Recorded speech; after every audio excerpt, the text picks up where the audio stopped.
Pahayag po naman ng Commission on Audit Chairman Gamaliel Cordova, maglulunsad na po sila ng fraud audit sa mga flood control projects ng Bulacan.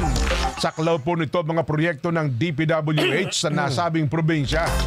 Inatasan ang supervising auditors at audit team leaders ng DPWH District Engineering Offices sa Central Luzon na magsumite ng lahat ng kaugnay na dokumento na nasa kanilang kustodiya para magsagawa daw po ng fraud audit.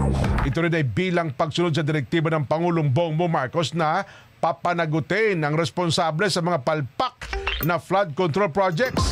Aabot na po sa 44 na bilyong piso ang inilaang proyekto.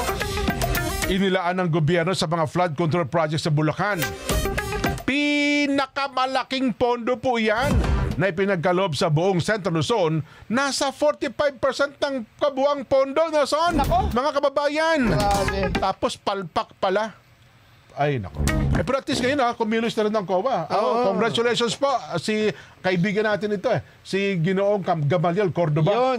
Yan. Kasi ang COA po ang bantay ng pondo ng bayan. Dapat lang. Yes. Hindi COA ng COA. Yes. Hindi Commission on Audit. Yes, tagapagbantay. Opo. Sila inaasahan Kaya ako naniniwala, magaling din itong si Gamaliel Cordova. Kailangan lang talaga siya, totohanan. Kasi mukhang marami na kayong kakampi. Yes. Dati kasi pag naging audit sila, walang halos pumapansin Yan nga. Ngayon, Pangulo, si Senador Marcoleta at marami ng mga mayor ngayon na tumatayo, sasamahan pa ng COA, yun ang mas malakas.